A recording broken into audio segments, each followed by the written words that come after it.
here today at York Furrier in the heart of the Elmhurst City Center, downtown Elmhurst. And joining me today is Kathy Resney, who is the co-owner of York Furrier that has been here since 1931. 1931. 85 years of serving the community in such a luxurious, comfortable environment. Kathy, this is just a beautiful facility, and I love when people come in. You feel relaxed, you feel luxurious, you feel like this is the place I want to be. Well, we like to think that York Furrier is a place for pampering and fashion. Everything from furs, fine outerwear, accessories, a little something for everyone here. Well, you have a little something for men, women, and household items, and for your pet, correct? Absolutely.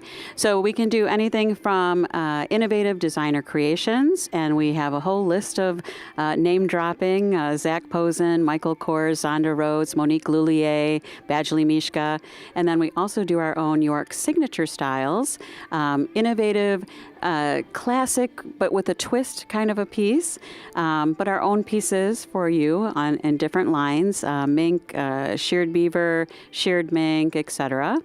And then for somebody who wants to be more exceptional, unique, different, we can do a one-of-a-kind, custom-made, exceptional exclusive right here in our own shop from start to finish. And you make it specifically for the person and the personality, so what they're wearing is really reflecting who they are. Unique expression of them. It definitely is a unique expression of them. But I really want to talk more about the alternative education portion of that, because that's my focus here today. You serve as a mentor. You help guide and direct these students. Sometimes they don't know what they want to be, but college isn't their destination. And you kind of help them in style and design as a mentor. In how many schools do you mentor in? We probably work with 4 or 5 in the Chicagoland area, the School of the Art Institute, Columbia College, Illinois Institute of Art, College of DuPage, Harper's, so various schools. We've worked with them either as interns or working with them. I'm on the Fur Information Council of America. I'm on the Remix Committee. I chair it. And we have a wonderful contest for students across the nation. They get to take their sketch and realize it into a garment. We're very lucky. Right now we have out of 3 students from hundreds of applications. 2 of them are from Chicagoland area, and they're in our shop right now today, so I can't wait to introduce you to them. And we're working with them to help them learn how to sew fur, work with fur, and create their own garment. And some of the furs they're using are not the high-end luxury furs, but when the product is finished, it's like stunning. Yeah. It's just stunning. You've got to say, what is that fur? Because it's just beautiful. Now, 2 of the students that you have here today are going to be competing nationally. Right now, they've already been the national winners. Right now, they will be photographing their garments as they're completed by the end of this month. And then the applications will then be put in for Vogue Italia will judge and pick 12 finalists from around the globe. And last year, we had one from the United States go. 2 years ago, we had a student from the School of the Art Institute that finished 3rd in the globe. With a hot pink mink and fox piece, so fun. And I think this year we have 2 very great designs that should do very well in the global picture. Now, do they get to travel with their pieces to Milan, where Vogue is actually doing this competition? Absolutely. Correct? So they do get to go there. Yeah, all expenses paid. It's a week-long trip, and it's at the Big Fur Fair in Milan, and so great exposure to designers, manufacturers, and clients. Well, why don't we take a wander in the back in the workshop and meet these students, Very okay? good. Look Thank forward to you. it.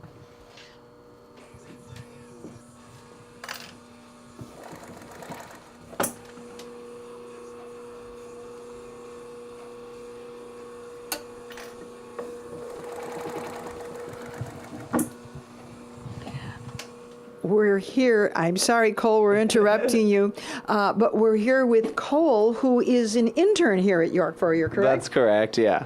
That is some very detailed work. That's how you trim the edges? Patience. Yeah, so you just have to, sew it edge to edge and make sure all the fur gets trapped in under the seam instead of inside, so it doesn't prickle you. Yeah, takes a very long time. Now, you are also preparing something for next year's competition, I understand. Yeah, that's right. Now, you graduated already from... I graduated from the School of the Art Institute of Chicago, and now I'm here interning, and I've worked on some pretty big projects with York. I've done some pretty good design stuff with them, and also helping them with finishings and the other remix design students. Let's take a look at the larger piece of what you're sewing there, because this is also part of one of the pieces that you designed? Yes, so I'm working on a spring collection right now, and this is going to be part of the back of a cape I'm making that's going to all be overlaid on organza, and the fur is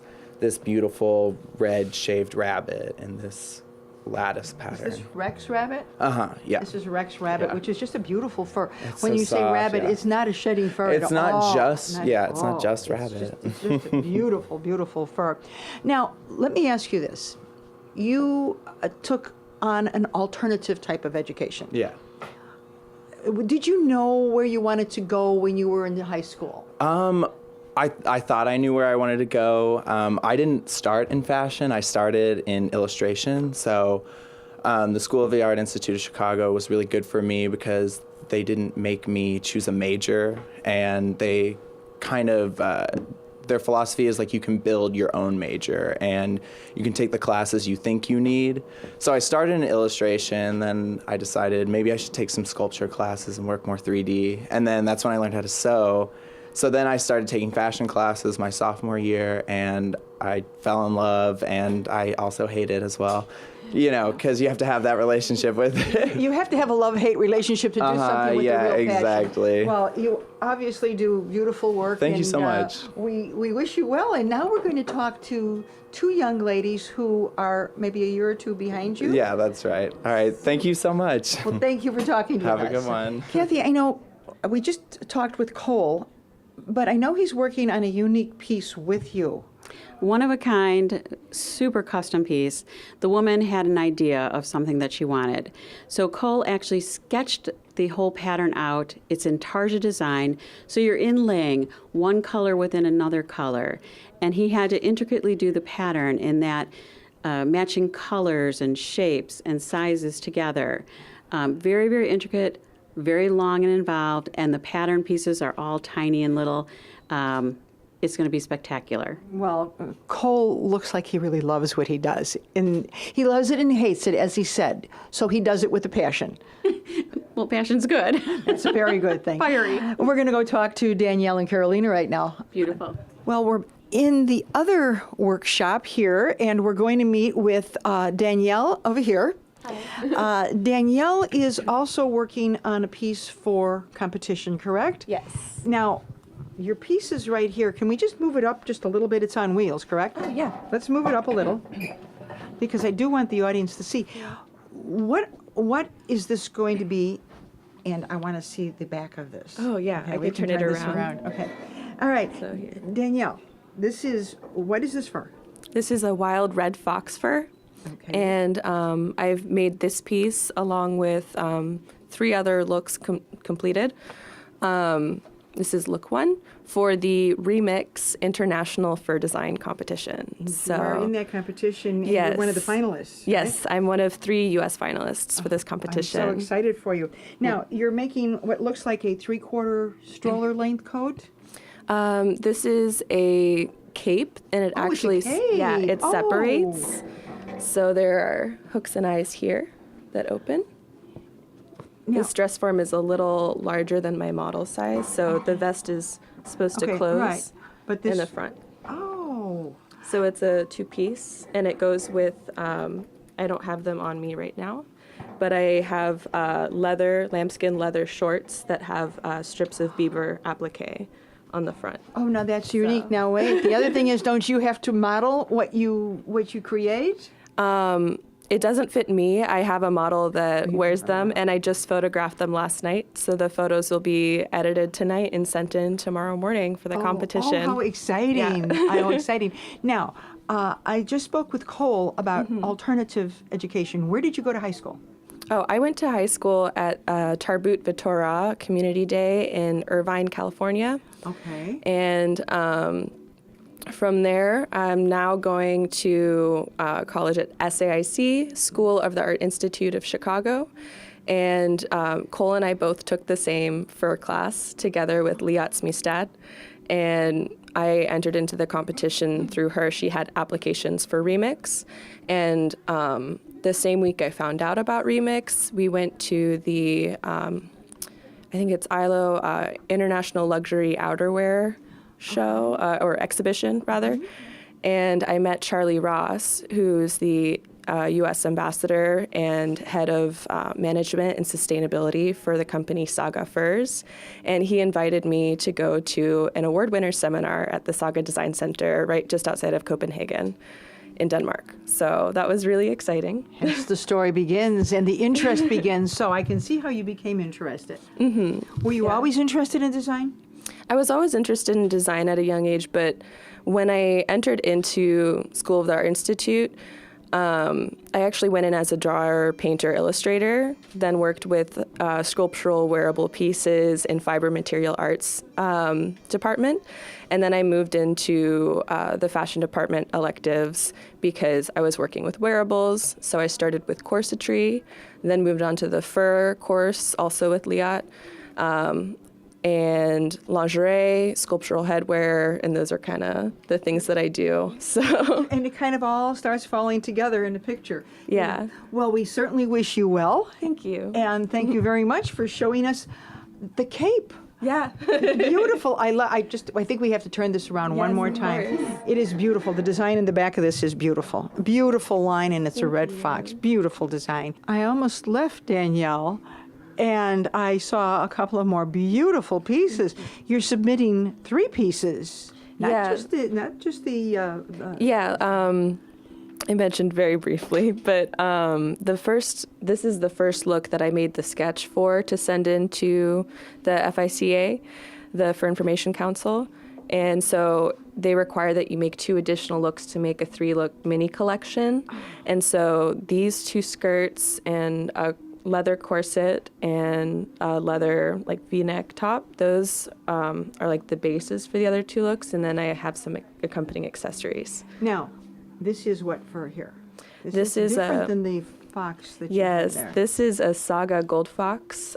I had been emailing back and forth with Charlie, and he had me contact John at Jonah Von Furs, and he sent me some pelts to work with. Beautiful pelts. And the other one is, now that's a little different. It's a coarser fur.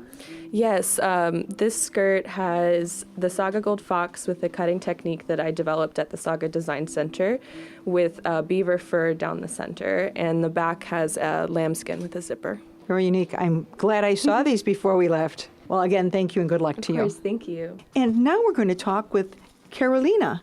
Carolina, first of all, let me ask you, what high school did you go to? I went to Bolingbrook High School, and I took a few classes, fashion classes in there. So that's how my interest in fashion So came you in. just really started off in high school with a few fashion classes, but then you kind of really got interested in fur, because I'll tell you what you're doing here is wonderful. Thank you. I actually, some of my pieces that I made are not fur, but one of my teachers said he went to, he used to go to the school, the Art Institute. He told us about it, and I was interested in learning how to make something with fur, and that's how. So, and you designed this yourself? Yes. You created yourself? And I know Irene is here, who is an employee here at York Furrier, and she kind of guides you through and helps you learn how to sew the buttons on and little things that are kind of difficult. I've been watching that, but it's a beautiful piece. Do you think we can take a minute and put it on a mannequin so we can actually see what the piece looks like? Okay. So, Carolina, this is your design completely. Correct. From start to finish. But I also was told earlier that you've never worked in fur media before. No, it's actually my first time working with fur, and thanks to Irene and Wally, they've taught me and guide me to make like the jacket. So you sketched it. Who picked out the fur? Did you pick out the fur, and why? I picked out the fur. It was at first it was supposed to be a fisher fur, but instead the fur that was picked was a raccoon, and they just dyed it brown. So now who picks that though? Well, I picked the fur, but since they didn't have the fur that I wanted, so So they went with the raccoon. Okay. yeah. But this is just raccoon. yeah. I never knew raccoon could be so beautiful. I mean, this is beautiful. It's cut in such a nice, flowy way. So you cut it like that. And you, I helped cut it, and then Cole and Wally sewed it to go diagonally. okay, so that's very intricate. Now, also, all the leather in here. This is all leather. Yeah. Very, very soft leather. Now, is that all hand done? Yes, By whom? by me. You wove all that leather. Yeah. Do you have a form to do that with, or you just do that by hand? How do you do that? I did it by hand. I just measured how much like I needed, and I basically my helping partner was tape. So I just like taped it and made it look like that. Beautiful. Now, can we turn it around to see the front part of this? And you're actually almost done with this completely. Yeah. Okay. This is beautiful. I mean, even the sleeves, they're fuller here, they're narrower at the cuff. Oh my goodness. And they even have the leather weaving at the cuff length. A lot of little details. Yeah. Beautiful, beautiful leather details. Now, this is, and the other thing I want to show is, look at that. So it moves. You have leather, what would they call that? Gusset or slit? But it just moves. The bottom flows almost like a ruffle, but it's a Yeah. tucked in leather, you know. That's what I was when I sketched it, I was going for like a flowy design, something that she could move around. That moves, something that has motion to it. Yeah. Kinetic. Okay, I want to know, which school do you go to now? To the Art Institute in Schaumburg. In Schaumburg. Okay, so you really are very local. Bolingbrook to Schaumburg. Yeah. You're very local. When does your piece have to be turned in, and do you turn the piece in? Do you turn the photographs in? What do you turn in for this competition? Well, we have to turn them in, I'm guessing, by this week. Okay. So they have to be done, The actual piece. the Okay. actual piece. Now, do you send that piece to where? Well, if one of us gets chosen to go to Italy, Milan, then we would have to send the piece over there. But for now, to the judges, we would have to send pictures. Pictures of the piece. And then if you get selected, you get to travel with your piece to Milan, right? Yeah, That is very, very exciting. Very exciting. it is. Well, thank you for your time. This is just a beautiful, beautiful piece, and I really wish you well. Thank You you. made the raccoon look absolutely gorgeous, absolutely gorgeous. So thank you very much, and good luck to you. Thank you so much. Well, Carolina doesn't only design fur coats, she also designed a fur handbag to go with the coat. So Carolina, the purse, and the fur coat, we hope will be going to Milan. Well, Kathy, thank you so much for sharing all your wonderful, luxurious salon with us today, and for introducing us to the students. They are outstanding, and we wish them well in competition. But before we close, Kathy, I have to show our audience what every child should have is a mink teddy bear. Or childlike adult should have. I love it. But you know what? This is really a very good idea for furs that you no longer want, or they're just old furs. If you have in the attic or in the closet hiding from great Aunt Matilda or Grandma, a family heirloom. So we take the old mink stole or the old mink coat, we convert it into a fur teddy bear, maybe a little Christmas tree rug, or we do home decor, the pillows, the throws, the chair covers, make a purse, a clutch, but something so that family heirloom is continued and the sentimental value goes on. Well, Kathy, that is such a good idea, and I like the teddy bear. He's just warm and cuddly like everything else here, and thank you so very much, and we wish our students all the best in competition. Thank you for joining us. I'm Lucille Zucchero here at York Furriers in Elmhurst City Center.